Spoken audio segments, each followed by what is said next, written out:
साथियों नमस्कार, शुभ संध्या। दीपावली आप सबकी बहुत अच्छी बीती होगी और आप सबकी अगली दीपावली अध्यापक के रूप में बीते, आप अध्यापक के पद पर सुशोभित हों ऐसी कामना रहेगी और सब कुछ शुभ और मंगल हुआ, आगे भी शुभ और मंगल ही रहेगा ऐसी कामना करता हूं। बीपीएससी के लिए जो लोग फॉर्म भरे हैं, तैयारी कर रहे हैं, उनको और जी जान से लग जाने की अवस्था है क्योंकि त्योहारों का लगभग समय सीजन समाप्त हो चुका है। एक छठ जो कि बहुत बड़ा त्योहार है बिहार और उनसे जुड़ी संस्कृतियों के लिए, तो आप उस त्योहार को भी अच्छे से जल्दी से सेलिब्रेट कर लीजिए, मना लीजिए, लेकिन पढ़ाई नहीं छूटनी चाहिए, पढ़ाई नहीं बंद होनी चाहिए। तो 2-3 दिन बाद आज मुलाकात हो रही है, तो आप सबका स्वागत है। आशा करता हूं कि आप सब दीपावली के दिन पढ़ाई भी किए होंगे और आज से हम लोग क्लास 1 शुरू कर रहे हैं, हिंदी कहानी का विकास, तर्कस नया बैच जो हम लोगों ने शुरू किया था। तो तर्कस बैच नया बैच है, फ्रेश बैच है और हिंदी गद्य का विकास हमने अभी खत्म किया है कुछ समय पहले और आज से हम लोग शुरू करेंगे हिंदी कहानी का विकास। हिंदी कहानी के विकास की क्या यात्रा रही है, यहां से हम अपनी बात को जारी रखेंगे। तो चलिए थोड़ा सा भूमिका देख लेते हैं और उसके बाद आज की कक्षा को शुरू करते हैं। साथियों, हिंदी कहानी के विकास की जब बात की जाती है तो हम सबसे पहले देखते हैं कि जो ये साहित्य है वो किस रूप में कहानी तक पहुंचा, क्या विकास यात्रा रही है, विकास यात्रा में कौन कौन से पड़ाव आए हैं। तो चलिए शुरू करते हैं। आप सबको विदित होगा कि वांग्मय जो शब्द है, वाक धनमय, यानी कि पहले हमारे यहां बोलने की परंपरा थी, लिखने की परंपरा बाद में आई। लिखने की परंपरा क्यों आई? क्योंकि ऐसा लगा कि कुछ चीजों को संरक्षित कर लिया जाए। चीजों को संरक्षित करने के लिए लिखने की परंपरा आई, यानी कि पहले बोलने की परंपरा थी, सुनने की परंपरा थी, सुनाने की परंपरा थी, स्मरण करने की परंपरा थी, स्मरण करवाने की परंपरा थी और इस तरह से ऋचाएं, श्लोक, कहानियां वो एक परंपरा के रूप में आगे बढ़ रहे थे। बहुत सारी ऐसी कहानियां हैं जो आपने सुनी होंगी और वो कहानी में थोड़ा बहुत हेर फेर करके वो किसी ने और आपको सुनाया होगा। कई बार ऐसा होता है कि एक ही कहानी आप 2-3 लोगों के से सुनते हैं और उस कहानी का सार और उस कहानी का जो तत्व है वो एक सा दिखाई देता है। तो इस पे भी चर्चा करेंगे। तो जब हम वांग्मय से अपनी यात्रा को शुरू करते हैं तो वांग्मय का जो विकास होता है वह 2 भागों में होता है। ठीक है, 3 भाग में, क्षमा करिएगा, 3 है कथा, जिसमें हम साहित्य को रखेंगे पहले, साहित्य। दूसरा है वार्ता और तीसरा है शास्त्र। हम इन तीनों को ध्यान से समझें कि वांग्मय की परंपरा जब शुरू होती है तो इस वांग्मय की परंपरा में हम साहित्य, वार्ता और शास्त्र, इन 3 को देखते हैं। किसको किसको देखते हैं? साहित्य को देखते हैं, वार्ता को देखते हैं और शास्त्र को देखते हैं।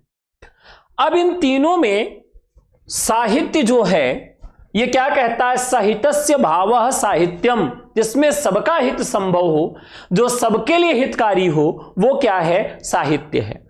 अब यहां साहित्य को अच्छे से समझिएगा कि साहित्य है क्या।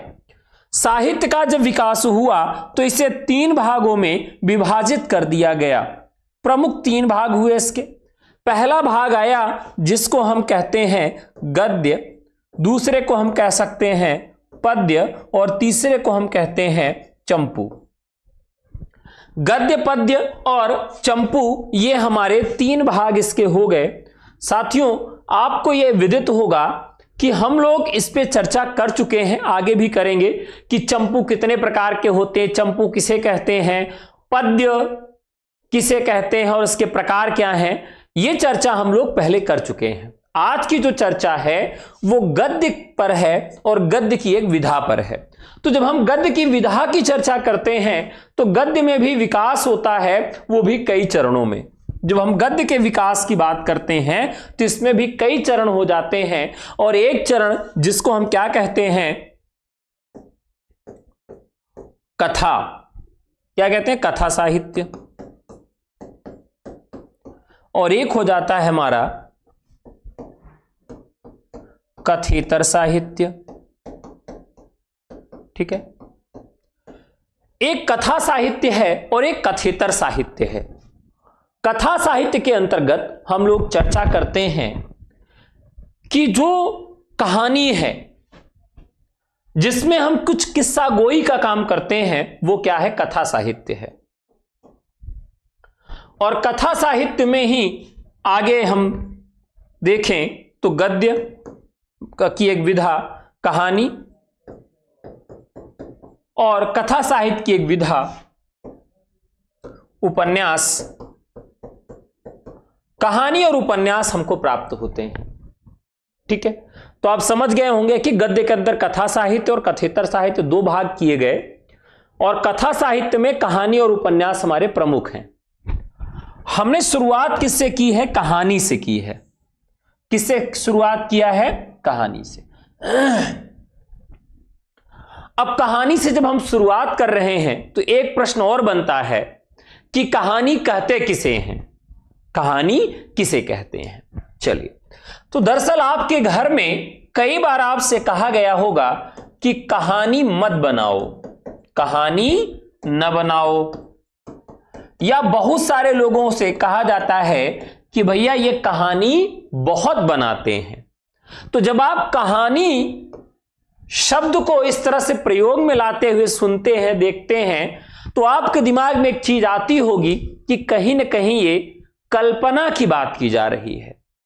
अब किसी ने पूछा कि भाई आपको आने में विलंब क्यों हुआ, तो आपने सही बात न बता के या कम सही ज्यादा झूठ को बताते हुए एक पूरी प्रक्रिया के तहत एक कहानी बना दी ना। ऐसे ही होता है, छोटे बच्चे कहानी बना देते हैं, हम और आप भी कहानी बना देते हैं। तो कहानी न बनाओ इस तरह से कहा जाता है तो उसका तात्पर्य यह होता है कि इसमें कल्पना की प्रचुरता होती है। क्या होता है, कल्पना की प्रचुरता होती है। यानी कहानी में अगर आप, गुरुजी हमने सीटेट वाले ऑप्शन में रोल नंबर डाल दिया है सर्टिफिकेट नंबर की जगह, और सर्टिफिकेट अपलोड कर दिया है। प्रॉब्लम तो नहीं होगी, लेकिन प्राइमरी वाले में थोड़ी सी समस्या आई थी ज्वाइनिंग के समय। रुकता नहीं है लेकिन गलती तो हुई है। अगर आप दोबारा भर सकें तो बेहतर होगा, नहीं भरना चाहते हैं तो मत भरिए, कोई प्रॉब्लम बड़ी आनी नहीं है। प्रॉब्लम तो आएगी लेकिन बड़ी प्रॉब्लम इस तरह से नहीं आएगी। तो कहानी न बनाओ, कल्पना की प्रचुरता पे हमने बात किया। अब हमारी बात चलेगी कि कहानी जो है ये क्या है और कहानी कला का विकास किस तरीके से होता है। कहानी कला और कहानी, और यहां एक प्रश्न और बनता है, कहानी के तत्व। दरअसल कहानी बहुत ही नवीन विधा है। कहानी हिंदी में 19वीं शताब्दी के आसपास हमको मिलती है, लेकिन संस्कृत साहित्य में किस्सा गोई करने के लिए आख्यायिका से इसकी शुरुआत मानी जा सकती है। आख्यायिका, आख्यान, यानी कि उपन्यास से जो छोटा रूप होता है, उपन्यास का जो छोटा रूप है, लगभग वैसे ही आख्यायिका की शुरुआत एक कहानी के रूप में हम मान सकते हैं कि संस्कृत साहित्य से हो जाती है। शुरू शुरू में हिंदी की जो कहानियां हैं वो मौलिक कम थी, या दूसरे भाषाओं पर या दूसरे साहित्यों के अनुवाद पर ही निर्भर थी। यानी कि उनकी जो स्थिति है वह बहुत स्पष्ट नहीं थी।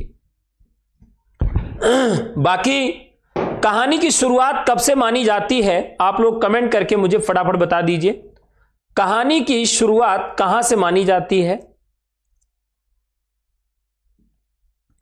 तो जल्दी से आप लोग कमेंट करके बताएं, कहानी की शुरुआत किस सन से मानी जाती है?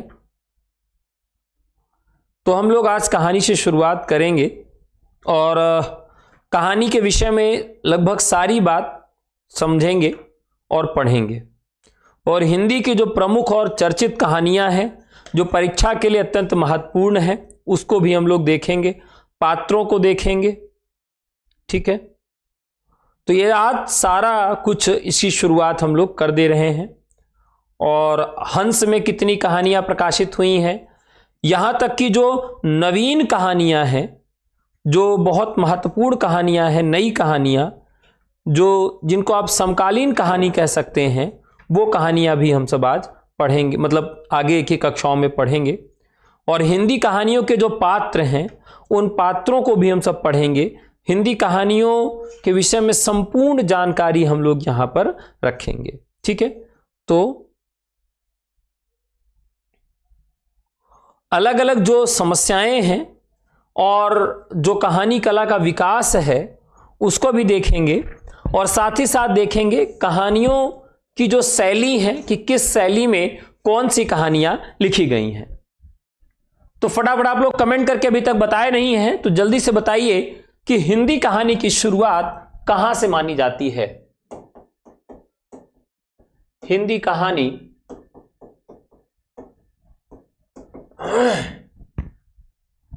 हिंदी कहानी की शुरुआत, थोड़ा सा आप लोग भी कमेंट करते रहेंगे तो ज्यादा मजा आएगा पढ़ने पढ़ाने में। अन्यथा ऐसा लगता है कि मैं एक पक्षीय पढ़ा रहा हूं, केवल एक तरफ से बोले जा रहा हूं, बाकी लोगों से कोई मतलब ही नहीं है।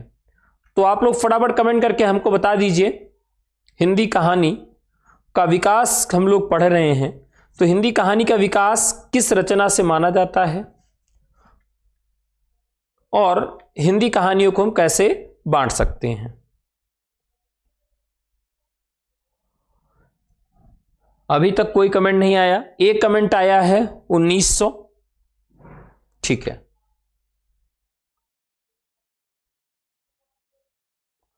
तो चलिए आगे बात को जारी रखते हैं और देखते हैं हिंदी कहानी का विकास।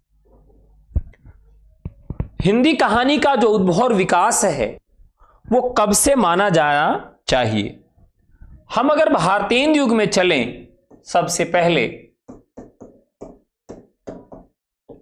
भारतेंदु युग जो है, भारतेंदु युग में जो भारतेंदु हरिश्चंद्र हैं, इन्हें कहा जाता है गद्य का पितामह।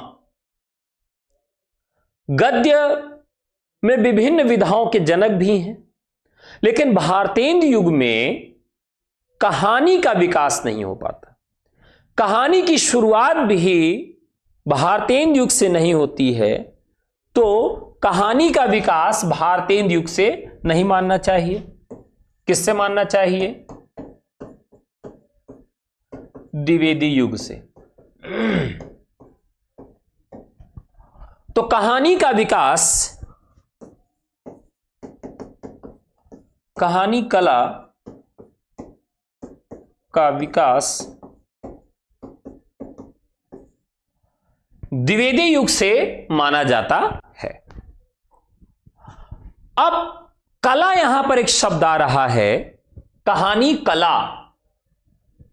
तो कहानी कला से हमारा क्या तात्पर्य है? कहानी कला का तात्पर्य क्या है? तो कला कहने का मतलब हमारा है कि इसके कुछ तत्व भी होते हैं। क्या होते हैं? तत्व होते हैं। तो कहानी कला के तत्वों के आधार पर हम निर्धारित करते हैं कि कहानी का विकास कैसे हुआ है, और कोई रचना कहानी है तो क्यों है, और नहीं है तो क्यों नहीं है। ठीक है, तो जब हम कथा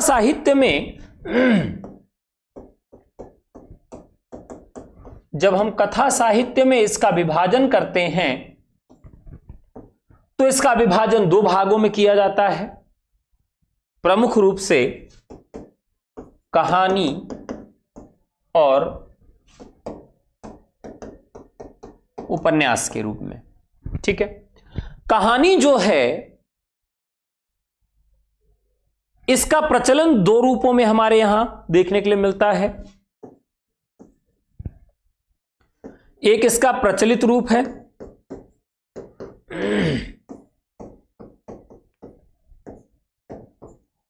दादी नानी की मौखिक परंपरा, यानी जो पीढ़ी दर पीढ़ी दादी नानी के ने आपको सुनाया, उनकी दादी नानी ने उनको सुनाया था, एक परंपरा के रूप में आई। दूसरी संस्कृत कथाओं से,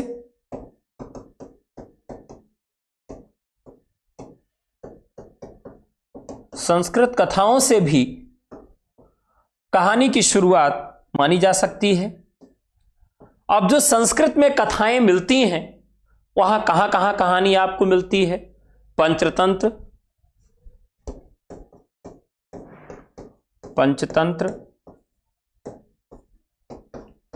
हितोपदेश और जातक कथाएं। तो संस्कृत कथाओं में इनका विभाजन तीन रूप में हमें प्राप्त होता है। एक तो हमें पंचतंत्र में कहानियां मिलती हैं, एक हितोपदेश में मिलती हैं और एक जातक कथाओं में मिलती हैं। जातक कथा कहां सी है? तो बुद्ध प्रवर्ज,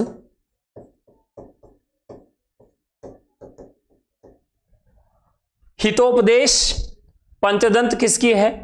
तो विष्णु शर्मा की है, बहुत अच्छे से जानते हैं, और ये नारायण दास की है। विष्णु शर्मा और ये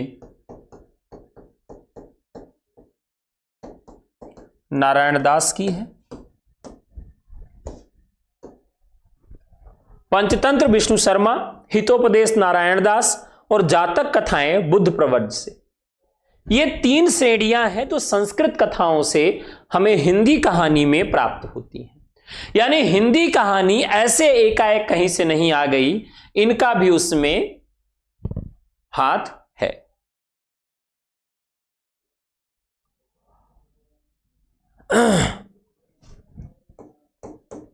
गद्य की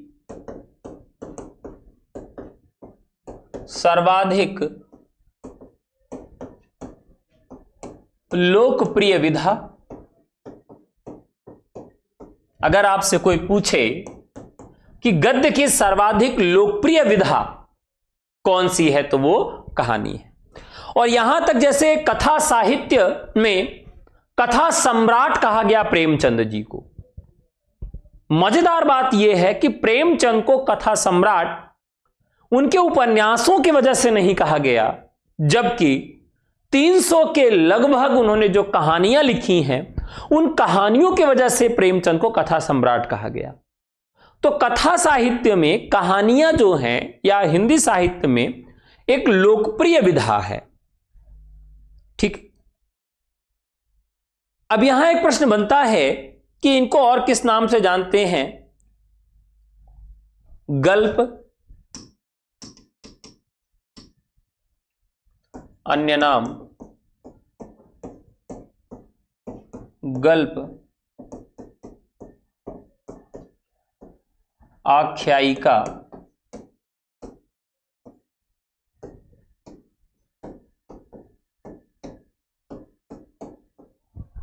लघु कथा इत्यादि नाम से भी इसको जाना जाता है। इसे गल्प भी कहते हैं, आख्यायिका भी कहते हैं, या लघु कथा के नाम से भी इसे जाना जाता है।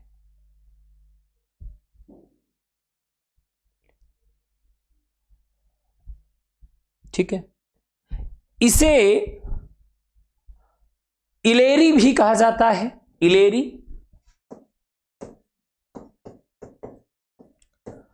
यहां हम थोड़ा सा इलेरी का अर्थ समझेंगे, इलेरी का तात्पर्य समझेंगे कि इलेरी का मतलब क्या होता है।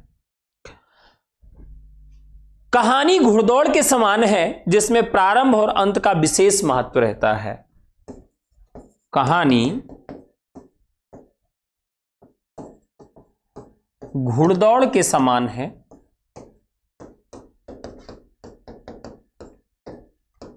जिसमें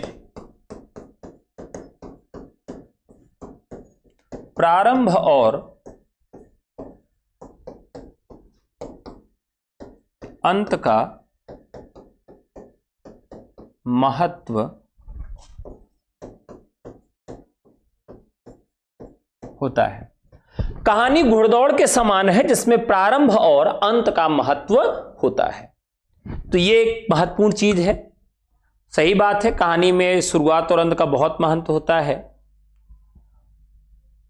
और यहां पर गल्प या कहानी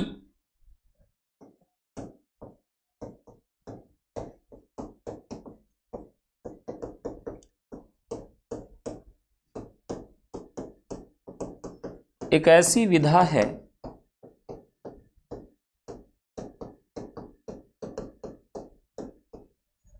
गल्प या कहानी एक ऐसी विधा है जिसमें जीवन के किसी एक अंग जिसमें जीवन या घटना के किसी एक पहलू को प्रदर्शित करना ही लेखक का लक्ष्य होता है। लेखक का जो लक्ष्य होता है वो किसी एक चीज को उस कहानी के माध्यम से लोगों तक पहुंचाने का प्रयास करता है। उसका प्रयास होता है कि कोई एक चीज जो बहुत महत्वपूर्ण है, जिसको उद्देश्य के रूप में वो सबके सामने पहुंचाना चाहता है। ये कथन है प्रेमचंद का। प्रेमचंद को लिखने में बड़ी गलती होती है। लोग प्रेमचंद्र लिख देते हैं, जबकि प्रेमचंद्र न होकर प्रेमचंद है। तो इसको आप गलत मत करिएगा कभी भी। प्रेमचंद्र न होकर प्रेमचंद सही है। कई बार इंटरव्यू में भी बोर्ड पर यह लिखवा लिया जाता है कि चलिए भाई आप प्रेमचंद लिख कर दिखाइए। ठीक है। अब बात यहां आती है कहानी कला के तत्व कौन कौन से हैं। कहानी कला के तत्व कौन कौन से हैं।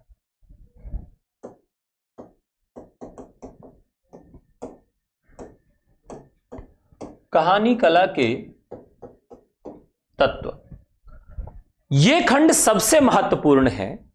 यह खंड अगर आपको समझ में आ गया कि कहानी कला के तत्व क्या होते हैं, तो किसी भी कहानी को आप बहुत अच्छे से समझ सकोगे और कहानी पढ़ने के बाद आपको वो कहानी समझ में भी आएगी। अगर आप कहानी कला के तत्व नहीं जानते तो मेरा मानना है कि भैया आप कहानी अच्छे से समझ ही नहीं पाओगे, या अभी तक जो आपने कहानियां पढ़ी हैं शायद वो कहानी आपको समझ में ही ना आए। कहानी कैसे पढ़ना है यह तभी आपको मालूम चलेगा जब आप कहानी कला के तत्वों को अच्छी तरह से जानेंगे। चलिए, तो सबसे पहला तत्व है कथानक या कथा वस्तु। कथानक या कथा वस्तु जो है यह इसका सबसे महत्वपूर्ण भाग है। और इसमें कितने भाग होते हैं यह भी पूछा जाता है। आदि, मध्य और अंत। कहानी का जो सबसे महत्वपूर्ण भाग है वो ये है अंत।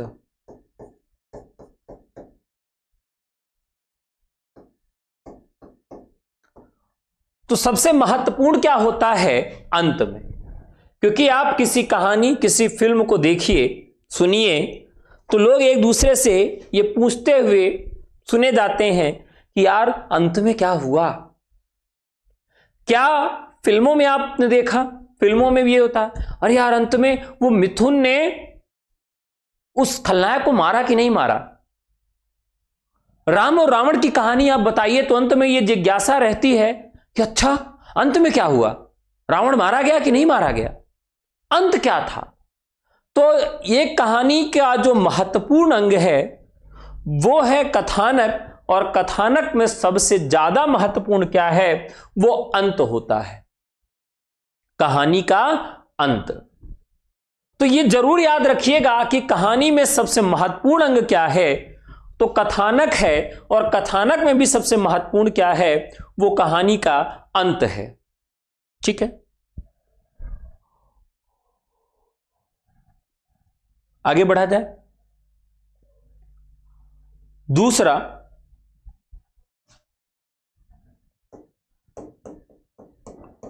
पात्र और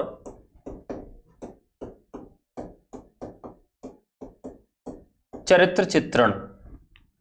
पात्र या चरित्र चित्रण नाम से ये दूसरा है। कितने तरह के पात्र हो सकते हैं, तो यहां सबल,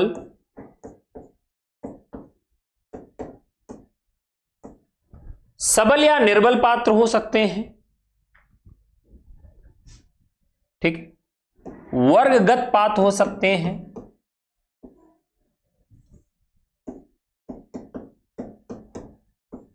वर्गत का मतलब है कि जो वर्ग है उसका प्रतिनिधित्व करने वाले।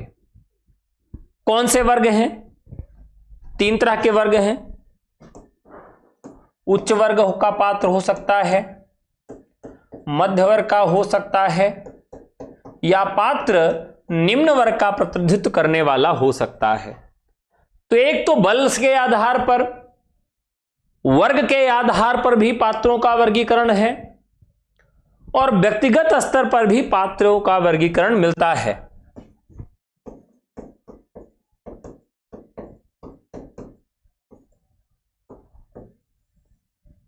अब यहां प्रश्न है कि व्यक्तिगत स्तर पर कौन कौन से पात्र हो सकते हैं। राजनैतिक,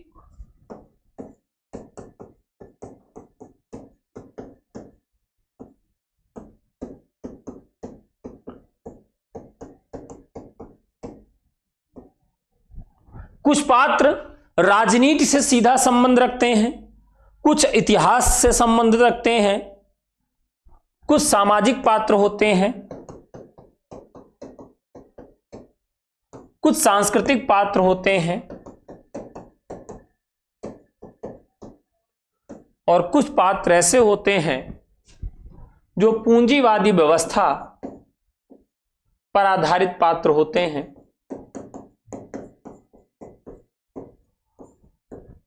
तो इस तरह के पात्र भी हो सकते हैं जो उनकी व्यक्तिगत विचारधारा उसमें दिखाई पड़े, या व्यक्तिगत विचारधारा को लेकर वो आगे बढ़ने वाले पात्र हों।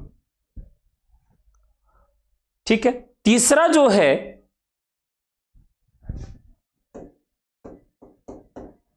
कथोपकथन या संवाद। कहानी एक निबंध बन सकती है। अब एक छोटे बच्चे ने हमसे कहा कि कहानी सुनाइए आप। हमने कहा आप जरूर सुनाएंगे। हमने कहा एक राजा था और उसके पास एक घोड़ा था। उसने पूछा तब? हमने कहा घोड़ा भागता था। कहे कैसे भागता था? हमने कहा वो घोड़ा तुगड़ुक तुगड़ुक तुगड़ुक तुगड़ुक तुगड़ुक तुगड़ुक तुगड़ुक तुगड़ुक तुगड़ुक तुगड़ुक तुगड़ुक तुगड़ुक भाग रहा था। उसने पूछा फिर क्या हुआ? हमने कहा घोड़ा भाग रहा है तुगड़ुक तुगड़ुक तुगड़ुक। फिर क्या हुआ? हमने कहा घोड़ा और तेज भागने लगा तुगड़ुक तुगड़ुक तुगड़ुक तुगड़ुक तुगड़ुक। और वो बार बार पूछता रहा और हर बार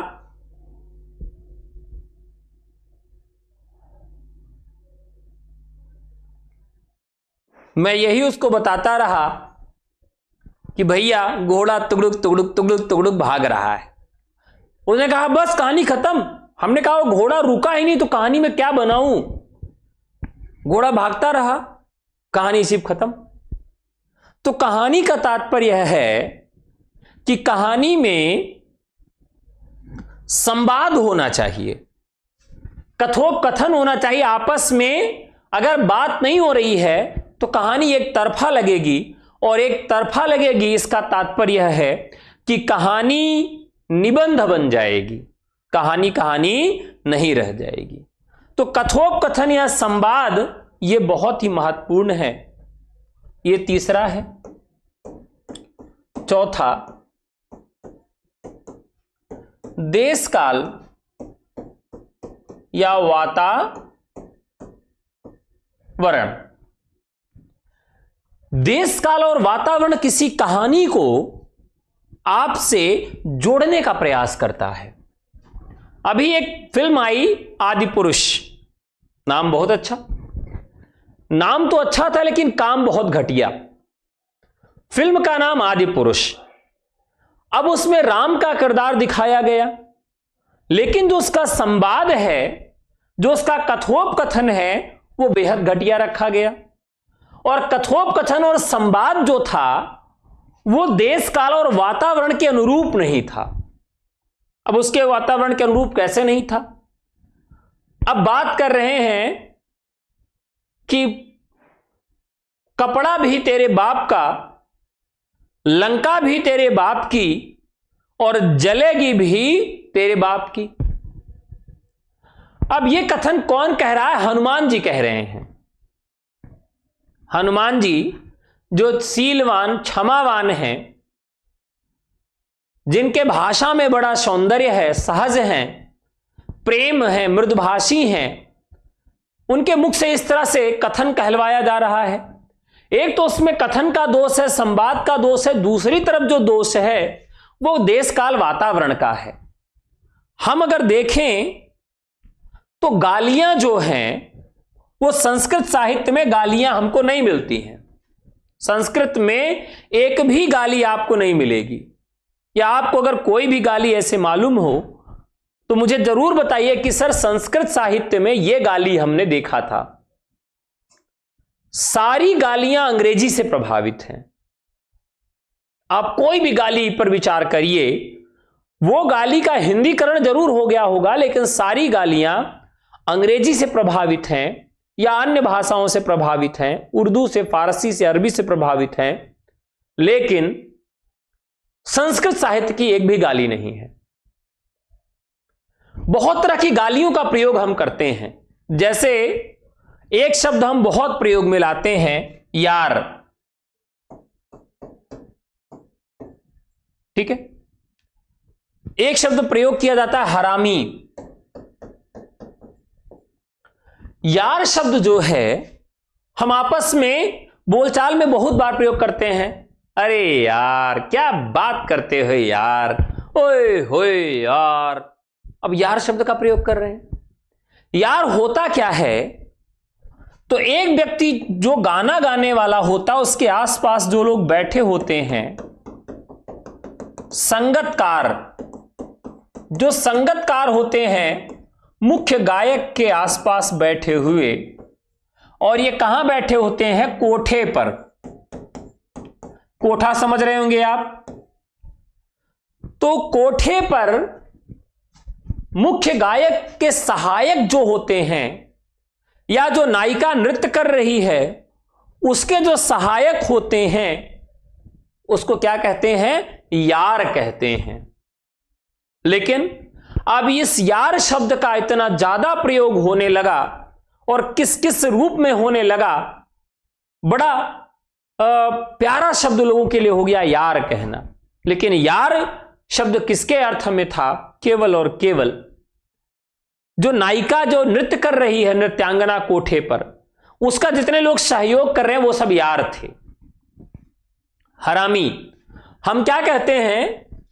अपने घर के बच्चों को भी कई बार गुस्से में हरामी कह देते हैं, करे बहुत हरामी लड़का है, हरामी है। हरामी शब्द जो है वो हरम से बना है। तो हरम का मतलब है कि जहां नाजायज औलादें पैदा होती हैं, उससे जो संबंधित है वो हरामी है। हम इस तरह से बहुत गड़बड़ियां करते हैं। तो हमारा तात्पर्य है कि देश काल वातावरण में भाषा का बड़ा फर्क होता है। अब आप रामलीला खेलिए और रामलीला खेलते समय रावण आए और रावण फर्राटेदार अंग्रेजी बोलने लगे, रावण आए और उर्दू भाषा का प्रयोग करने लगे, रावण आए, तो आप उससे जुड़ नहीं पाएंगे। यही होगा, आपको लगेगा अरे यार ये तो रावण बताओ अंग्रेजी बोल रहा है, जबकि रावण के समय में तो अंग्रेजी थी ही नहीं ना, अंग्रेजी से कोई भाषा ही नहीं थी। तो इसका मतलब है कि वो देश काल वातावरण से नहीं जुड़ पाएगी बात। ठीक है, अब आप बात कर रहे हैं 1947 में भारत की आजादी की, और आप बता रहे हैं कि 5G फोन की भी वर्णन किया गया है कि भारत अंग्रेजों का अधीन है और गांधी बाबा भारत को आजाद कराने के लिए असहयोग आंदोलन कर रहे हैं। गांधी बाबा ने एक सेल्फी खींची और उसको फेसबुक पर ट्वीट किया कि कल आंदोलन में सभी लोग समय पर पहुंच जाएं। अब यह कहानी जब आप सुनेंगे तो बड़ा आपको हास्यास्पद लगेगा यार अच्छा हद है। एक तो तरफ गांधी जी के असहयोग आंदोलन का वर्णन है और दूसरे तरफ 5G फोन का वर्णन है, फेसबुक का वर्णन है। तो जो देश काल वातावरण से कहानी है वो जुड़ नहीं पाएगी, उस समय से वो कहानी जुड़ नहीं पाएगी। तो यह भी एक महत्वपूर्ण अंग है। देश काल वातावरण या कहीं कहीं इसे परिवेश के नाम से भी रखा जा सकता है या इससे संबंधित प्रश्न पूछा जा सकता है। पांचवा जो महत्वपूर्ण तथ्य है वो क्या है? वो है भाषा शैली। ठीक है, हर एक कहानीकार की अपनी एक भाषा शैली होती है और उस शैली में वो कहानी की रचना करता है। तो यहां भाषा शैली से संबंधित भी प्रश्न पूछे जाते हैं। जैसे एक कहानी, एक शैली बहुत चर्चित है,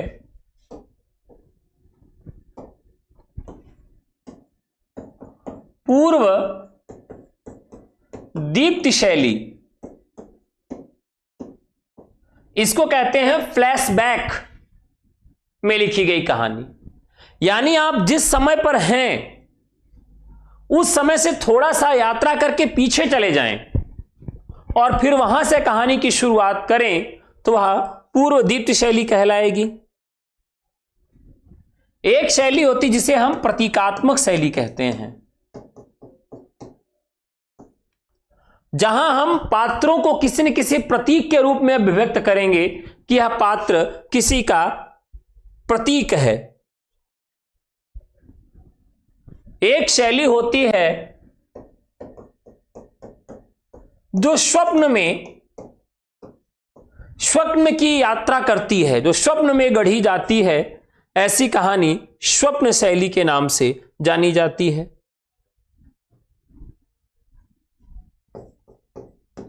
वर्णनात्मक शैली,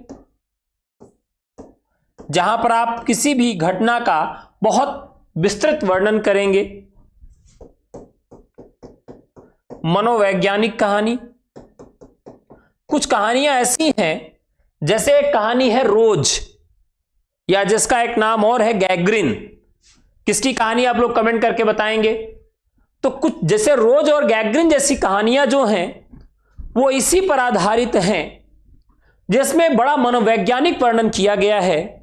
सारी उसकी जो धरातल है वो मनोविज्ञान पर आधारित है। तो एक शैली यह भी है जो मनोवैज्ञानिक या मनोविश्लेषणात्मक शैली भी कही जाती है।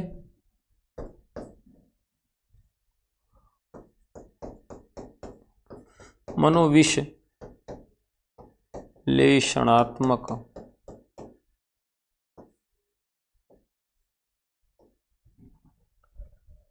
यह शैली है। इसे क्या कहा जाता है? मनोवैज्ञानिक या मनोविश्लेषणात्मक शैली कहा जाता है। एक कहानी ऐसी है जिसे आंचलिक शैली में लिखा जाता है। आंचलिक शैली, जैसे लाल पान की बेगम, लाल पान की बेगम कहानी है। एक कहानी है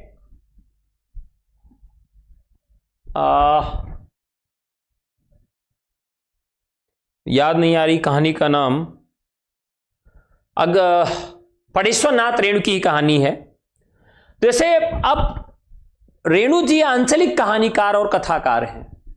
आंचलिकता का मतलब यह है कि वो कहानी जो समाज के गांवों पर आधारित हो, किसी क्षेत्रीयता पर आधारित हो, तो क्षेत्रीय शब्दावली, क्षेत्रीय कथानक, क्षेत्रीय पात्रों का, क्षेत्रीय शब्दों का प्रयोग, यह सब जिसमें किया जाता है वो कहानियां किसके अंतर्गत आती हैं? आंचलिकता के अंतर्गत आती हैं ना। अब जैसे उसमें भाषा भी उसी तरह से होगी। भाषा में लगना चाहिए कि यह गांव की भाषा है। कह देखा भैया हमरे मूड़े न पड़ा, रुपन बाबू ने कहते हुए बात को टाल दिया। देखा भैया हमरे मूड़े न पड़ा, यह कहते हुए रुपन बाबू ने बात टाल दी। अब यहां देखें, मूड़े न पड़ा, मूड़ सिर। अब मूड़ जो है वो तद्भव शब्द है, देशज शब्द है, लेकिन आंचलिकता में इसको पिरोया गया है जिससे कहानी लगे कि हां ये गांव की है। अब आपने एक साधारण से व्यक्ति गांव के चरित्र को निर्मित किया और वो बहुत उत्कृष्ट भाषा, साहित्यिक भाषा का प्रयोग कर रहा है, तो कहानी में उतना आनंद नहीं रहेगा। कहानी में आनंद तब आएगा जब वो आंचलिक शब्दों का प्रयोग करेगा, आंचलिकता का प्रयोग करेगा, तब वो कहानी ज्यादा कारगर होगी। तो एक शैली है जिसमें आंचलिकता होती है, जिसे हम आंचलिक शैली के नाम से जानते हैं। एक शैली होती है आत्मकथात्मक शैली। तो उस कहानी में क्या होता है कि ऐसा लगता है कि कहानीकार स्वयं उस कहानी का पात्र है। वो कहानी पूरी उस कहानीकार या लेखक के साथ साथ चलती है। मान लीजिए आप कहानी बनाए, मैं जैसे ही गया आगे देखा तो बहुत गहरा नाला था, नाले के उस पार दो प्रेमी जोड़े बैठे हुए थे।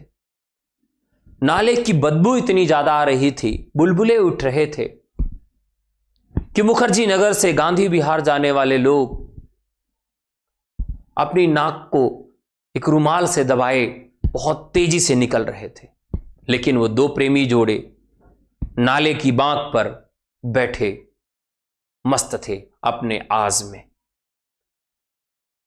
मैं आगे बढ़ा, मैंने देखा। अब कहानीकार क्या है, ये कहानी लिख रहा है, लेकिन ऐसा लग रहा है जैसे वो आंखों देखी कोई बात कर रहा है और एक पात्र के रूप में वो स्वयं भी वहां उपस्थित है। तो एक शैली यह भी है जो आत्मकथात्मक शैली के नाम से जानी जाती है। एक शैली होती है जिसे डायरी शैली कहा जाता है। डायरी शैली या दैनंदिनी शैली। प्रतिदिन की दिनचर्या को कोई लेखक शॉर्ट करके और एक कहानी के रूप में रख दे तो वह डायरी शैली के रूप में हमारे सामने आ जाएगी। ठीक है। और एक है विवरणात्मक शैली। विवरणात्मक शैली, काव्यात्मक शैली,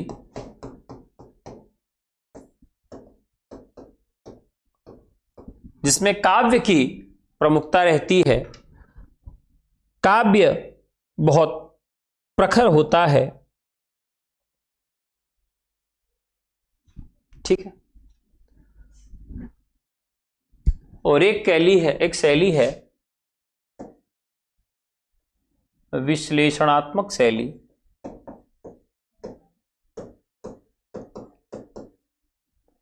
विश्लेषणात्मक शैली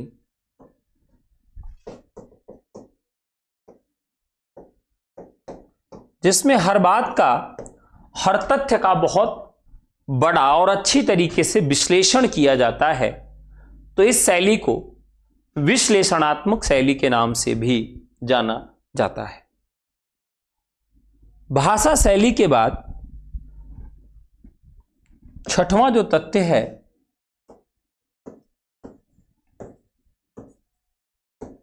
उद्देश्य या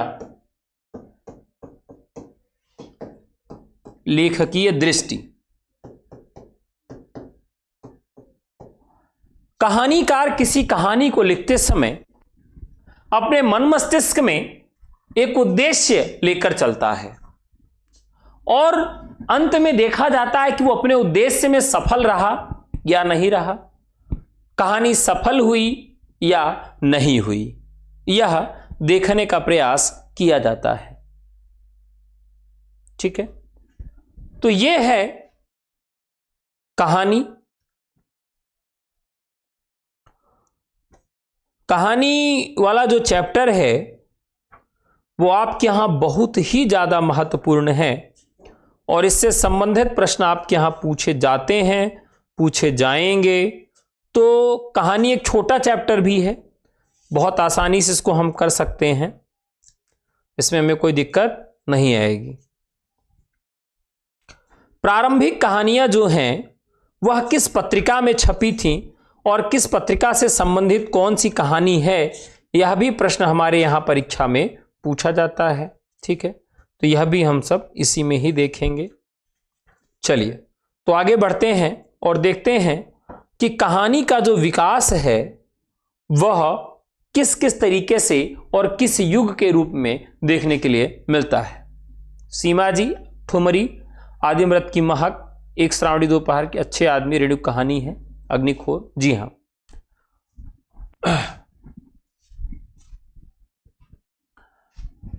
वो और भी कहानियां हैं इनकी। ठीक है, जैसे एक कहानी पंचलाइट भी है, काफी चर्चित हुई है, और ऐसी बहुत सारी कहानियां हैं जो आंचलिकता को बयान करती हैं ना। अब इसमें हम देखेंगे कि जो हिंदी कहानी का विकास है वो किस रूप में हमारे यहां होता है। हिंदी कहानी का विभाजन। हिंदी कहानी का जो विभाजन है वह किस रूप में हमारे सामने प्रस्तुत होता है। दरअसल हम कहानी की जब चर्चा करते हैं तो कथा सम्राट को कैसे भूल सकते हैं। कथा सम्राट को हम भूल नहीं सकते हैं।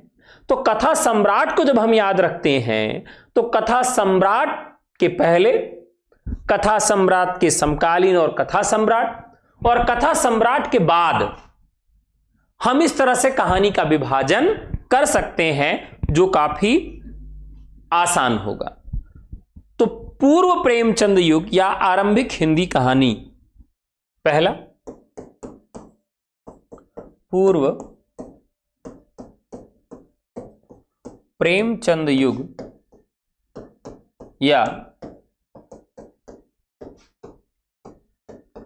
आरंभिक हिंदी कहानी। तो पहला है पूर्व प्रेमचंद युग या आरंभिक हिंदी कहानी, और इसके अंतर्गत भारतेंदु और द्विवेदी युग आते हैं। भारतेंदु युग और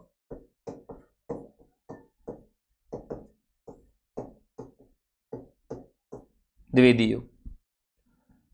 तो इसके अंतर्गत क्या आता है, भारतेंदु युग आता है पूर्व प्रेमचंद के अंतर्गत, और द्विवेदी युग आता है। तो इसके अंतर्गत कितने युग आते हैं? 2 युग आते हैं।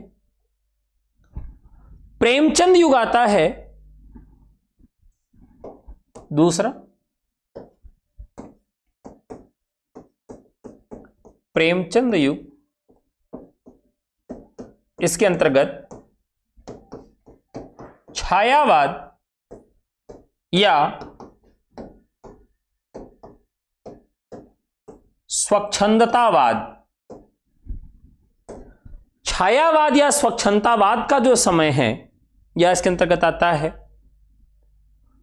और तीसरा है प्रेमचंदोत्तर युग, यानी प्रेमचंद के उत्तर या प्रेमचंद के बाद का जो युग है इसे प्रेमचंदोत्तर युग कहते हैं। इसे छायावादोत्तर, छायावादोत्तर या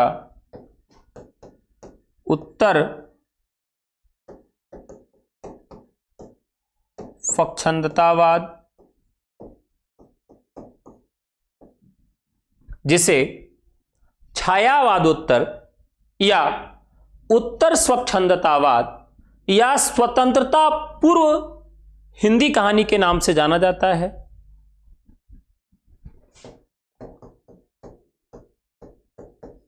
स्वतंत्रता पूर्व हिंदी कहानी। अब यहां प्रेमचंद से विभाजन समाप्त हुआ।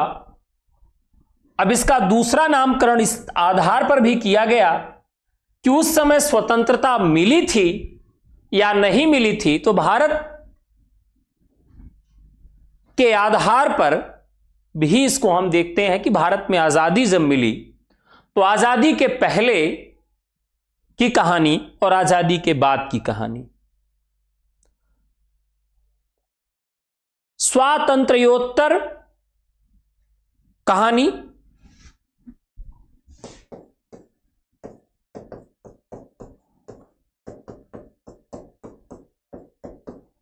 स्वातंत्र्योत्तर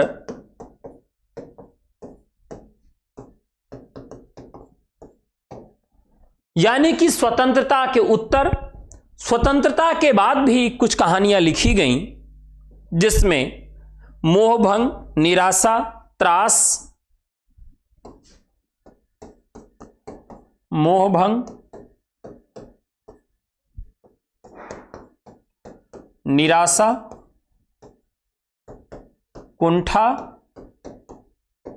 और त्रास, नैराश्य की भावना देखने के लिए मिलती है जो स्वतंत्रता के बाद की कहानियां हैं। ठीक है। और फिर इसके बाद आती है जिसे हम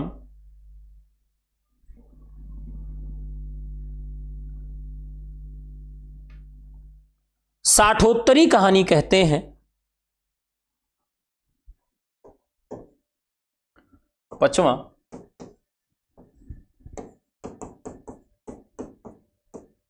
साठोत्तरी कहानी,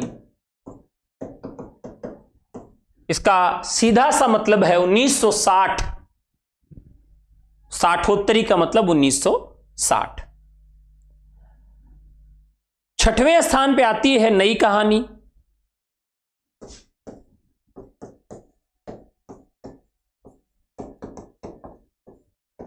अकहानी,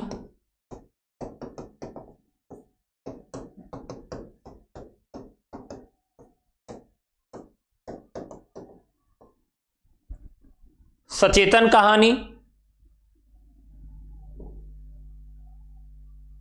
और विचार कहानी।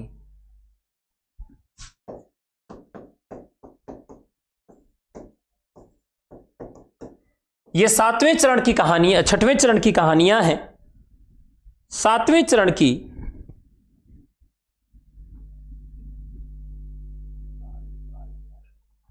कहानियां भी आई।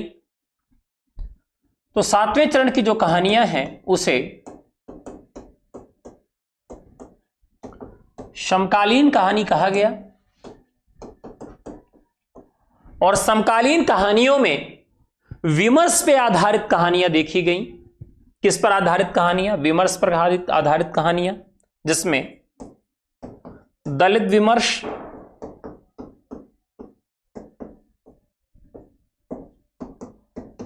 स्त्री विमर्श,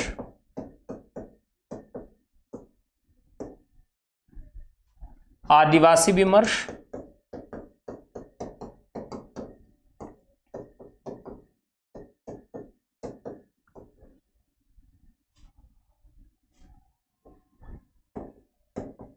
किन्नर विमर्श,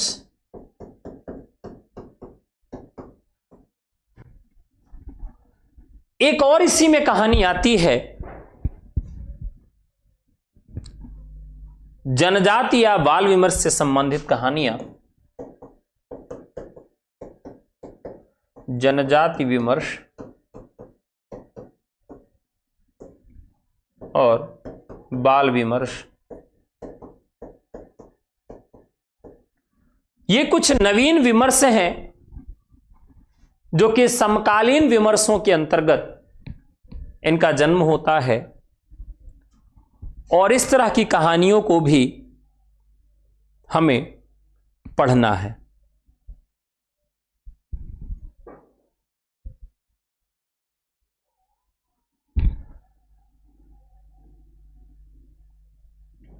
ठीक है, तो ये कहानियों की जो पूरी यात्रा है उसको हमने आज समझने का प्रयास किया।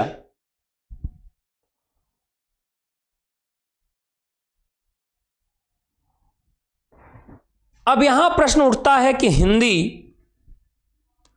की कहानियों की शुरुआत कब से होती है और हिंदी की पहली कहानी कौन सी है? किसको हिंदी की पहली कहानी कहा जा सकता है?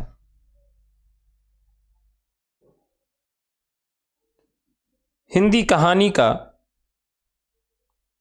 विकास के अंतर्गत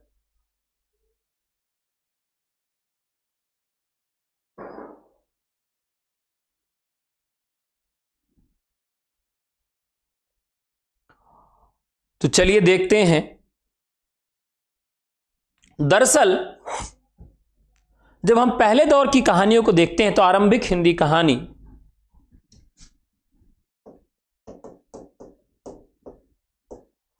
आरंभिक हिंदी कहानी 1900 से 1916 तक का जो समय था यह आरंभिक हिंदी कहानी के रूप में जाना जाता है। किस रूप में जाना जाता है? तो आरंभिक हिंदी कहानी के रूप में जाना जाता है।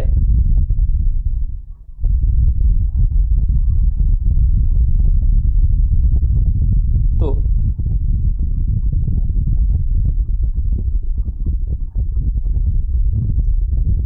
यहां पर एक बात हमें समझना होगा, हिंदी की पहली कहानी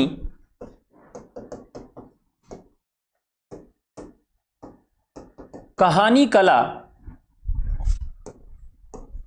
के तत्वों के आधार पर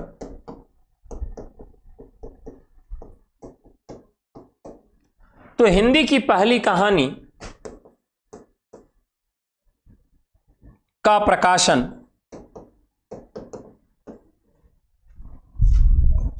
आलोचकों के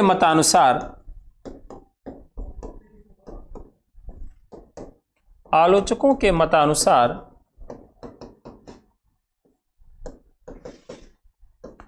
सरस्वती पत्रिका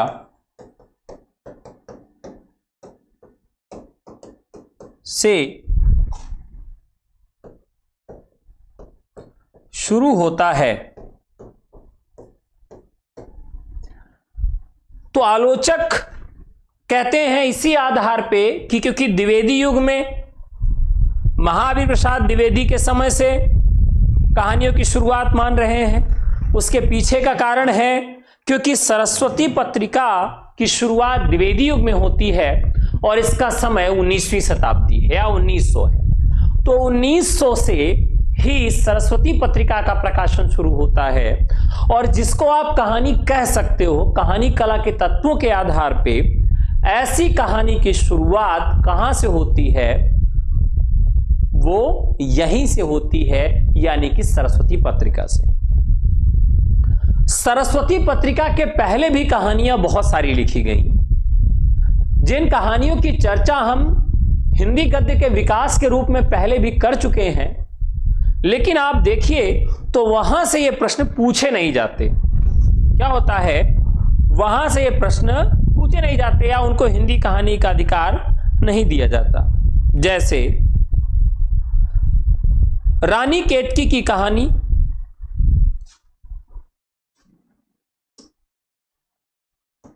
यहां लिखेंगे सरस्वती पत्रिका से पहले की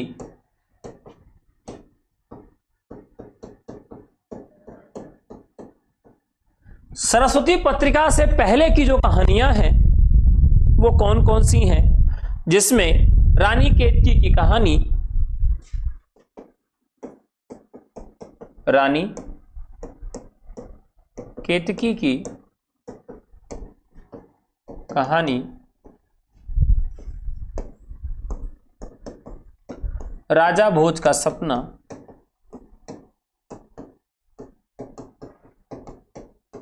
यानी इनको हिंदी की कहानी या हिंदी की पहली कहानी के अंतर्गत नहीं रखा जाता। वीर सिंह का वृत्तांत,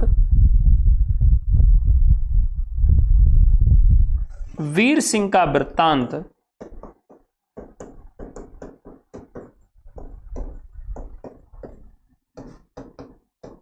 इन कहानियों को शिक्षाप्रद कहानियां कहा गया।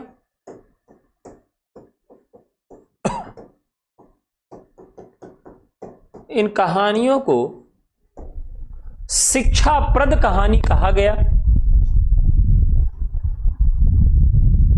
इसी तरीके से कुछ आप बीती कुछ जग बीती,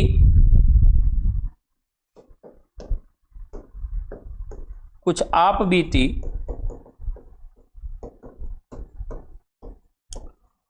कुछ जग बीती,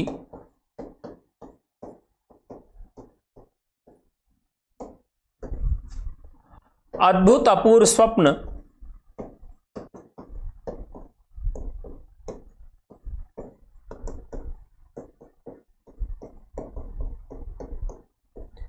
भारतेंदु की कहानी है, लेकिन इन्हें हिंदी की पहली कहानी नहीं कहा जाता। अब यहां पर एक कथन लिखते हैं,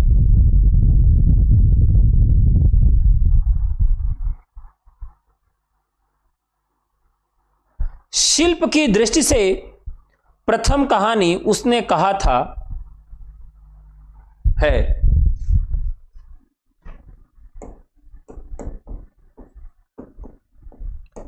शिल्प की दृष्टि से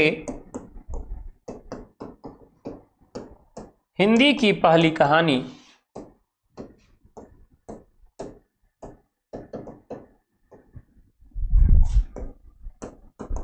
उसने कहा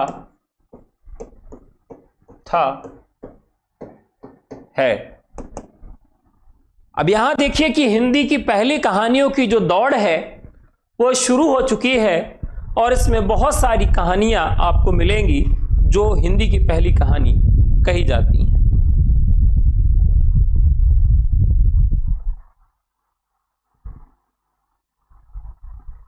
ठीक है। अब ये कथन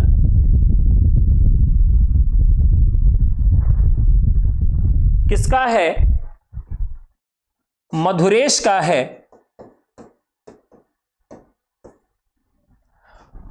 इसी तरीके से एक कहानीकार हैं जिन्होंने स्वयं इस बात को, मधुरेश की ही बात को स्पष्ट करने का प्रयास किया।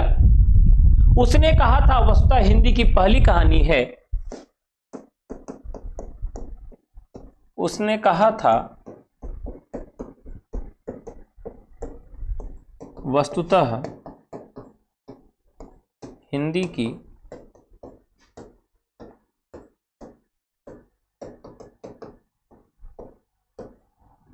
उसने कहा था वस्तुतः हिंदी की पहली कहानी है जो शिल्प विधान की दृष्टि से हिंदी कहानी को, जो शिल्प विधान की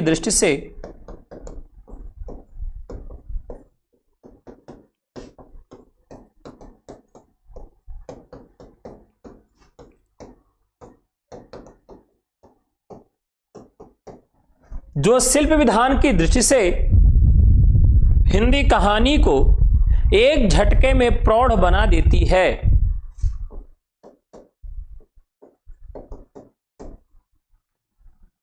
एक झटके में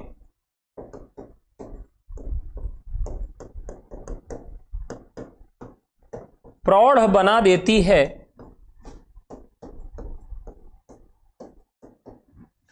कथन है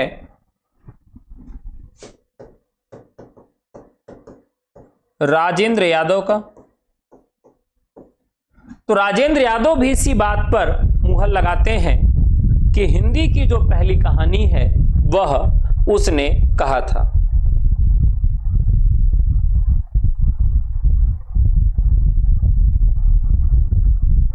सरस्वती पत्रिका में जो कहानियां प्रकाशित हुई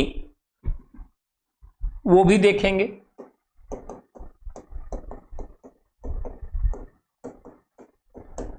सरस्वती पत्रिका में प्रकाशित प्रथम कहानियां,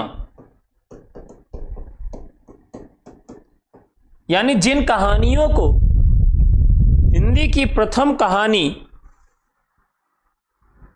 कहा जाता है वो कहानियां, सबसे पहले इंदुमती किशोरीलाल गोस्वामी,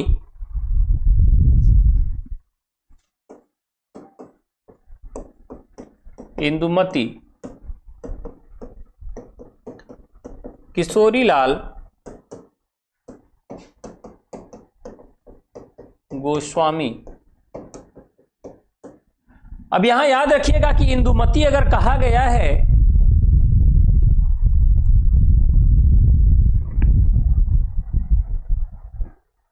इंदुमती किशोरीलाल गोस्वामी की कहानी है और यह 1900 में लिखी गई और यह सरस्वती पत्रिका में प्रकाशित भी होती है। याद कैसे रखेंगे? तो याद रखेंगे कि इंदुमती किसी किशोरी का नाम था और किशोरी जो है कितने साल की थी? तो 19 साल की थी, ठीक 19 साल की थी, न कम न ज्यादा। तो इंदुमती कौन थी? एक किशोरी थी जिसका उम्र कितनी थी? 19 साल थी। आप अगर इस तरह से याद रखेंगे तो हमेशा ये याद रहेगी। ठीक है, इंदुमती।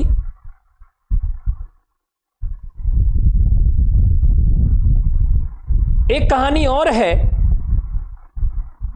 मन की चंचलता।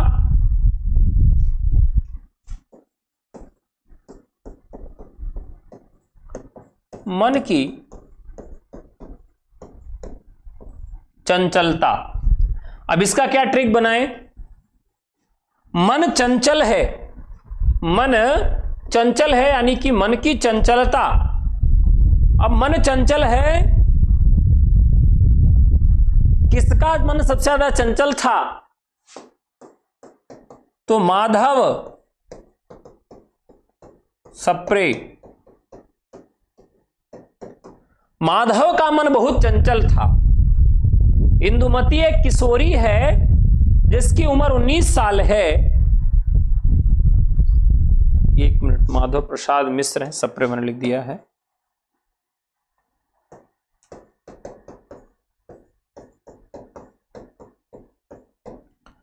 तो दरअसल इंदुमती एक किशोरी है जिसकी उम्र 1900 है या 19 साल की है और माधव का मन चंचल हो गया उसको देखने के बाद।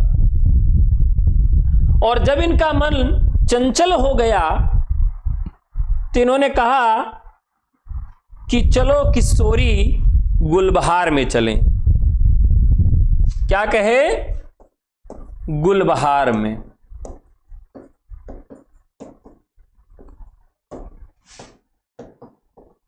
कहे कि किशोरी लाल गोस्वामी, ये भी 1902 की है। तो कैसे याद रखेंगे कि इंदुमती एक किशोरी है जिसकी साल उम्र 19 है और उसका मन बहुत चंचल है। और मन चंचल है किसका? माधव का।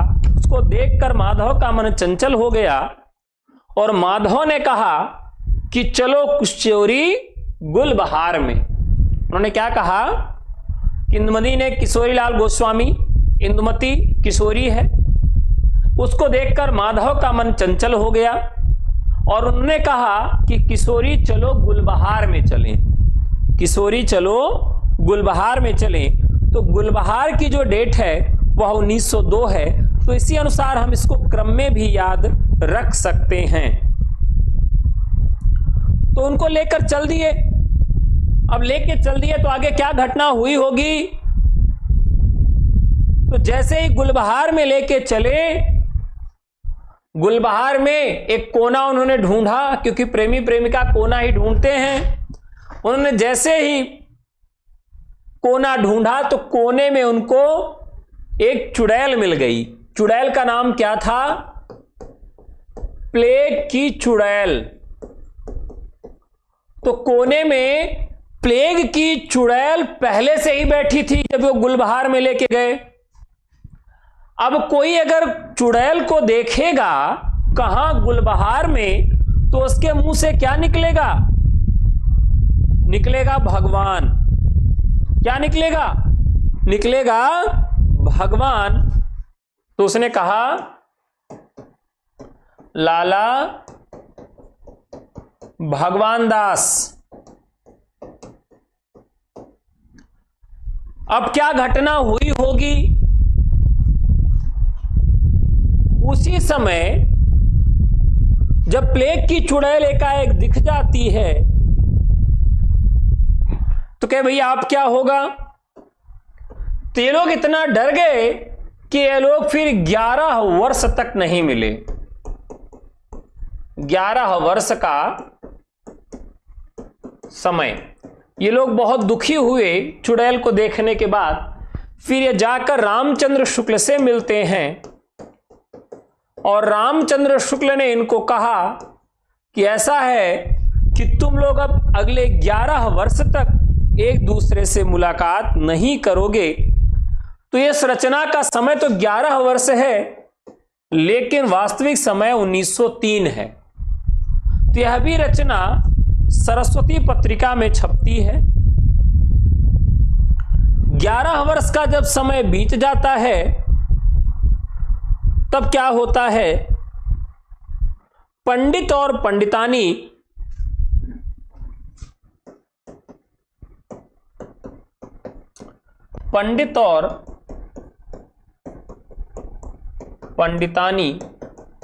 तो ये लोग कहते हैं कि रामचंद्र शुक्ल ने हमको उल्लू बना दिया। 11 वर्ष के लिए हमको कहा कि दिखाई मत देना, मिलना जुलना मत। उन्होंने नया पंडित ढूंढने का काम किया और नए पंडित कौन थे? गिरजा दत्त थे।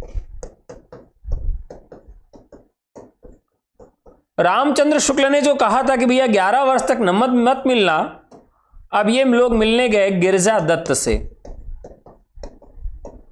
जो कि दोनों प्राणी यानी पति और पत्नी दोनों लोग पंडित थे, इसलिए पंडित और पंडितानी। पंडित और पंडितानी का जो समय है वो 1903 है। क्या समय है? तो इस भी रचना का समय 1903 है। पंडित और पंडितानी के बाद अब क्या होगा? तो तुरंत उसने कहा कि जो कपड़ा आप लोग पहन के गए थे जब आपने प्लेग की चुड़ैल गुलबहार में देखी थी, उस वाले कपड़े की धुलाई कर डालो। धुलाई नहीं, धुलाई कर डालो। तो अगली रचना आ गई जिसका नाम है दुलाई वाली 1907। दुलाई वाली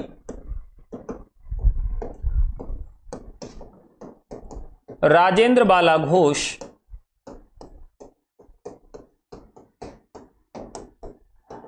अब इसकी डेट कैसे याद है, क्योंकि ऊपर की सभी रचनाएं 3 लगातार 1903 में थी, अब यह 7 में हो गई।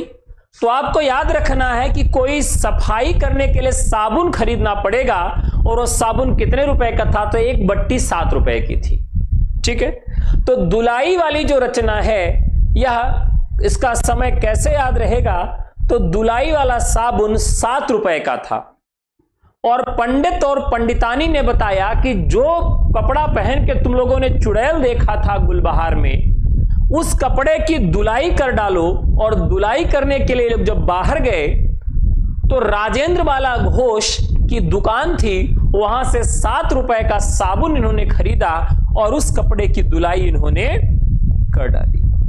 ठीक है, जिन्हें बंग महिला के नाम से भी जाना जाता था। तो बंग महिला की दुकान पर गए, 7 रुपए का साबुन खरीदा और कहा कि इसको धुल लेंगे। इन कहानियों के विषय में विस्तृत चर्चा भी करेंगे, कहानी इनका क्या था वो भी आपको बताएंगे। तो अभी तो हम आपको ट्रिक बता रहे हैं कि कैसे कहानियों को आप याद रखेंगे। ठीक है, इसके बाद की जो कहानी है 1907 के बाद, राखी बंद भाई वृंदावन लाल की कहानी है। राखी बंद भाई वृंदावन लाल की कहानी है 1909 में। अब किसी ने कहा कि भैया ऐसा है कि आप दोनों लोग भाई बहन लगते हैं, इसीलिए सारा बवाल हो जाता है। तो आप लोगों को मैं सलाह देता हूं कि एक दूसरे को राखी बांध दीजिए। और यह सलाह किसने दिया? वृंदावन लाल ने दिया। अब वही प्लेग वाली जो चुड़ैल है उसी का असर है। ये लोग अलग अलग व्यक्तियों के पास जा रहे हैं और अलग अलग लोग सब यही बता रहे। तो राखी बंद भाई वृंदावन लाल की कहानी है। और फिर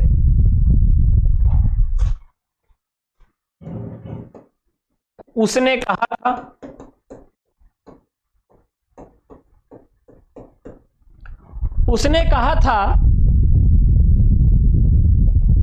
कहा था जो कहानी है यह किसकी? 1915 में चंद्र शर्मा गुलेरी की है। गुलेरी की कहानी है और इसे हिंदी की पहली कहानी भी कहा जाता है। और 9वीं कहानी जो 1916 में आती है, पंच परमेश्वर, ये प्रेमचंद की कहानी है 1916 में। अब मेरे भाई समझिएगा कि वो लोग राखी बांधते हैं और फिर कहते हैं कि यार किसी ने मुझसे कहा था, उसने कहा था कि एक बार पंचों के पास चलें, पंचायत में चलें, पंचायत हो सकता है सही निर्णय दे। तो अंत में वो लोग पंच परमेश्वर के शरण में चले जाते हैं। तो ये सभी कहानियों को हमने देखा जो हिंदी की पहली कहानियां हैं। यहां पर एक छोटी सी मिस्टेक हुई है, उसको सुधार लेते हैं पहले। ये इसमें हिंदी की जो प्रथम कहानियां हैं जो सरस्वती में प्रकाशित हुई, इसमें मतभेद है। तो सरस्वती में प्रकाशित प्रथम कहानियां, ये तो 9 कहानियां जो सरस्वती में प्रकाशित होती हैं। लेकिन इसके बरक्स रामचंद्र शुक्ल अलग कहानियों को बताते हैं कि भैया ये सारी कहानियां तो हैं, लेकिन उसमें से कुछ कहानियों को उन्होंने छांट लिया। वो सभी इन कहानियों को सरस्वती में नहीं बताते। इंदुमती, गुलबहार, प्लेग की चुड़ैल, 11 वर्ष का समय, पंडित और पंडितानी और दुलाई वाली, इन्हीं कहानियों को शुक्ल जी हिंदी की प्रथम कहानियों के अंतर्गत मानते हैं। तो मैं लिख देता हूं जिसको जिसको शुक्ल जी ने हिंदी की प्रथम कहानी माना है और जिसको नहीं माना है। तो इंदुमती गुलबहार प्लेग की चुड़ैल, इंदुमती गुलबहार प्लेग की चुड़ैल, ये शुरू की 3 कहानियां हैं जिनको शुक्ल जी हिंदी की प्रथम कहानी मानते हैं और मानते हैं कि सरस्वती पत्रिका में छपती हैं। 11 वर्ष का समय, पंडित और पंडितानी और दुराई वाली। तो शुक्ल जी ने केवल 1, 2, 3, 4, 5 और 6 कहानियां शुक्ल जी मानते हैं कि हिंदी की पहली कहानी है। तो यहां मैं थोड़ा सा उन्हीं के सामने इंक्लूड कर देता हूं, तो आप उसको ही नोट कर लेंगे कि कौन शुक्ल जी मानते हैं कौन नहीं मानते हैं। तो शुक्ल जी जिसको जिसको मान रहे हैं वहां मैं शुक्ल लिख दे रहा हूं। यहां शुक्ल जी हैं, शुक्ल जी ने इसको माना है, गुलबहार को भी माना है शुक्ल जी ने, प्लेग की चुड़ैल को भी शुक्ल जी ने माना है, 11 वर्ष के समय को भी शुक्ल जी ने माना है, पंडित और पंडितानी को भी शुक्ल जी ने माना है, दुलाई वाली को भी शुक्ल जी ने हिंदी की पहली कहानी माना है। तो मैंने 9 कहानियां आपको बताई जो सरस्वती पत्रिका में प्रकाशित हुई, लेकिन शुक्ल जी केवल इंदुमती गुलबहार, प्लेग की चुड़ैल, 11 वर्ष का समय, पंडित और पंडितानी और दुलाई वाली को ही हिंदी की पहली कहानी मानते हैं। तो हिंदी की पहली कहानियों को आप देखें तो बड़ा मतभेद है। शुक्ल जी की अगर बात करें तो शुक्ल जी ने इन कहानियों को हिंदी की पहली कहानी माना है जो सरस्वती पत्रिका में प्रकाशित हैं। तो सरस्वती पत्रिका में प्रकाशित हिंदी की पहली कहानियों की श्रेणी में शुक्ल जी के द्वारा बताई गई कहानियां इंदुमती, गुलबहार, प्लेग की चुड़ैल, 11 वर्ष का समय, पंडित और पंडितानी और दुलाई वाली हैं। इसके अतिरिक्त हिंदी की प्रथम कहानियां जो सरस्वती पत्रिका में प्रकाशित हैं, जिसमें शुक्ल जी का मत सम्मिलित नहीं है, उसमें इंदुमती, मन की चंचलता, गुलबहार, प्लेग की चुड़ैल, 11 वर्ष का समय, पंडित और पंडितानी, दुलाई वाली, राखी बंध भाई, उसने कहा था और पंच परमेश्वर सम्मिलित हैं। ठीक है, तो ये हिंदी की पहली कहानियों पर चर्चा रही। अभी हिंदी की पहली कहानी पर एक और महत्वपूर्ण चर्चा हम लोग करेंगे नेक्स्ट क्लास में। तो भैया आज से हम लोगों ने अपना तर्कश निकाल लिया है, तर्कश में अच्छे अच्छे तीर हम लोग डाल रहे हैं। तो इस तर्कश वाले बैच से जुड़ने के लिए आपको व्हाट्सएप करना पड़ेगा 9628 95 92 37 पर। मित्रों, बीपीएससी के लिए रिकॉर्डेड बैच और प्रैक्टिस बैच है जो चैप्टर वाइज प्रैक्टिस करवाएगा आपको। अगर बीपीएससी का बैच आप लेना चाहते हैं, targeted BPSC batch, practice batch या रिकॉर्डेड बैच, तब भी आपको व्हाट्सएप करना है। यूजीसी नेट, टीजीटी और पीजीटी, एलटी ग्रेड और जेआईसी प्रवक्ता के लिए भी अगर आप लेना चाहते हैं तर्कश बैच, तब भी आपको इसी नंबर पर व्हाट्सएप करना होगा। कल आप सबकी क्लास पुनः होगी, कल आप सबसे पुनः मुलाकात की जाएगी। तो आज की कक्षा यहीं तक थी मेरी साथियों, कल आपसे पुनः मुलाकात करेंगे। कक्षा आपको अच्छी लगी हो तो आप जरूर लाइक करिएगा, वीडियो को शेयर करिएगा, नए हैं तो सब्सक्राइब भी कर लीजिएगा, मित्रों को भी बताइएगा, भाइयों बहनों को भी बताइएगा कि सर कैसा पढ़ाते हैं। कमेंट बॉक्स से अपना फीडबैक भी दीजिएगा। 1 मिनट में आप सबके कमेंट्स ले लेता हूं। बहुत सारे लोग कमेंट किए हुए हैं, सर जी मैंने एक बार ग्रेजुएशन किया है, एक बीएड से। आप किरण जी, आपने कई बार कमेंट किया और कई बार मैंने आपका सवाल देखा, आपके सवाल के जवाब दिया है। देखिए, बीएड आपने जो किया है उसके पहले का जो ग्रेजुएशन है उसी के आधार पर आप सीटेट और टेट दे सकते हैं। उस आधार पे केवल आपका कॉम्बिनेशन बन सकता है, केवल और केवल कॉम्बिनेशन आपका बन सकता है। कॉम्बिनेशन बनाने के लिए आप दूसरी बार बीए कर सकते हैं, बस। ठीक है सर, हमें तर्कश बैच से जुड़ना है, जरूर जुड़िए। शुभ किरण जी, अच्छा एसबी के कृष्णा, सर मैं टीजीटी पीजीटी का फॉर्म पड़ा है क्या, मेरे इस टाइम तर्कश बैच लेना रहा हूं, जल्दी एग्जाम हो गया तो प्लीज एडवाइस मी। देखिए, एग्जाम जल्दी तो नहीं होगा, एग्जाम फरवरी मार्च से पहले नहीं होना है, वो तब तक ये तर्कश बैच पूर्ण हो जाएगा। अगर आपको लगता है तो आप रिकॉर्डेड बैच भी ले सकते हैं टीजीटी पीजीटी का, जिसमें कोर्स पूरा है। आप जैसा भी बैच चाहें ले सकते हैं, ठीक है सर। एक दो कमेंट भी देख लीजिए प्लीज सर। तो देखिए कमेंट्स मैं देखता हूं लास्ट में पढ़ाते समय, क्योंकि डायरेक्शन चेंज हो जाता है इसलिए कमेंट नहीं देखता हूं। तो कमेंट शुरुआत में या अंत में देख लेता हूं अगर पढ़ाई के अतिरिक्त कोई बात है तो, ठीक है। तो मैं जहां तक समझता हूं कि आपकी समस्या का समाधान हो गया होगा। देखिए जो भी आपने बीएड के बाद बीए किया वो केवल कॉम्बिनेशन के लिए माना जाएगा, कहीं मेरिट की आवश्यकता पड़ती है तो वो नहीं माना जाएगा, और कहीं डिटेल भरना है बीए का तो वो भी नहीं माना जाएगा। डिटेल सब आपकी पहले वाले बीए की ही भरी जाएंगी, बाद वाला विषय केवल और केवल कॉम्बिनेशन के लिए ही उपयोग में लाया जाएगा। तो जैसा कि मैं समझ पा रहा हूं कि आप अब पूरी बात को समझ गए होंगे, अवगत हो गए होंगे। तो आज की कक्षा यहीं तक साथियों, आज के लिए इतना ही। बहुत बहुत धन्यवाद, नमस्कार, शुभ रात्रि।